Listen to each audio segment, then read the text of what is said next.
I'm Shannon Burning, Books Editor for Knowledge at Wharton, and I'm happy to be here today to speak to Paul Schumacher about his new book with Stephen Krupp, Winning the Long Game: How Strategic Leaders Shape the Future. Paul, thank you for being here today. My pleasure, Shannon. Thanks. I'm so curious, what challenge did you see for leaders that led you to write Winning the Long Game? Well, we deal with a lot of leaders, and they tell us, especially managers who want to be leaders, that they often given feedback during a performance review that they're doing very well operationally and their execution skills are great. And then at the end, they sort of told they should be a bit more strategic because they might have missed a new market development or a competitor entering. And they then wonder, how do I do this? And when they ask their bosses, what do you mean? Can you be more specific? They don't say much more than, do like Wayne Gretzky, skate to where the puck will be, but that's often not enough. That's right. And in the book, you provide a questionnaire for the readers to assess their own strategic leadership. Yes. And I think that probably gets to the heart of exactly what you're talking about, makes it more concrete. Can you tell us about those questions and what you're helping the reader to assess? Yeah, we feel that it has to be more concrete than giving very general propositions, such as having a vision or having commitment, etc. So we in a sense, deconstructed strategic leadership into 6 elements. These would be things like how to anticipate changes in the external environment or internally in the organization better. It could be the ability to challenge yourself and other people's views, especially in a changing world. And our focus is a bit on how to be a strategic leader when things are changing in the external environment. So these elements that I mentioned are especially important for that. For example, the ability to interpret things that are happening not through old lenses, but new lenses.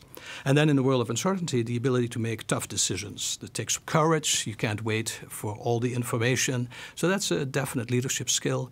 The ability to align people around a vision. But how do you do alignment? How do you bridge differences? How do you deal with conflict? And learning is the last. So we have 6 elements, and each of these elements in this particular survey, we have about 10 items that very behaviorally ask, how often do you engage in the following kind of behaviors? And that's what that survey does. So at the end, the participant has a sort of a profile. They can draw a little hexagon as to how well they score on these various dimensions and then focus more on the gaps. And then we offer specific advice on how to bridge the gap, the biggest gaps in particular.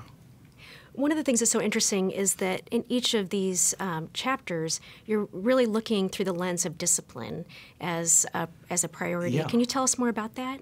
Yeah, we've thought about what are these skills? Are these abilities? Are these competencies? Are these orientations? Are they skills? And it's a bit of all of that. So we figured the term discipline, which is a bit of an odd word in some quarters maybe, but it captures 3 key elements, namely that it is based on knowledge. There's a knowledge base underlying it. So if I say the discipline of playing bridge or do a sport or playing the piano, that people associate a knowledge base. That is one. The other is literally the discipline or being disciplined. That is practice, stick with a program. Don't be so easily, distracted. So that's important. And the third element is that you, like any discipline, you don't master it by reading a book. You master it by having a framework and then practicing, just like a musical instrument. So we felt that discipline has all of those connotations, but it also left room for the notion that there is an artistic element to it, the art of a discipline, right, in the martial arts or something like that. And I don't think we have it's not a scientific model necessarily. It allows for customization and it's contingent on culture and situations. So that's all wrapped into the idea of a discipline, that you know how to deal with this enormous variety of situations that leaders encounter. And can you give us a couple examples of leaders who've been very successful as strategic leaders? Yeah, well, we mentioned many. So each chapter we start with a leader that everybody recognizes. So the first chapter on anticipation, we profile Elon Musk, who most people know, of course, as having been with SpaceX, a remarkable inventor, and at PayPal he became very rich, and now he's pioneering the electric car with a Tesla. And he does approach it as a discipline. When he was asked once on a television program, how can you be so creative? He says, well, most people who want to be creative don't even try. He says, and I want my engineers to be very creative. We don't want people who have average ideas. And he says, I work on this very hard till my brain hurts. So there's an element of sort of being recognizing it as something you had to work on, just like an author would or an athlete would. But then other elements like challenge, we profile actually Pope Francis, who took over a somewhat dysfunctional organization, some would say, with a lot of tough issues.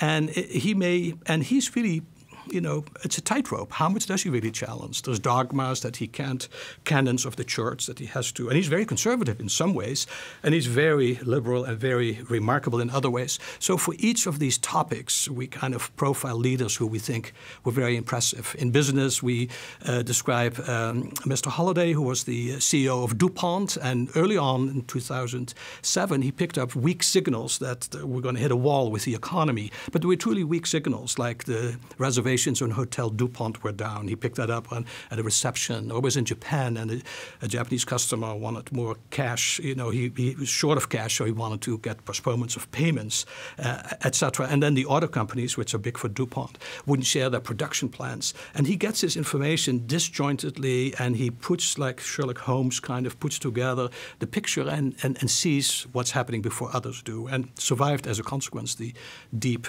depression or the recession better than others. The other side of things would be if you're not able to, practice this Yes. discipline of strategic leadership. Can you give us some examples of those who were not able to implement those ideas? That's a long list. I think you can look at any of the failed companies, right? It's Kodak, or there's so many.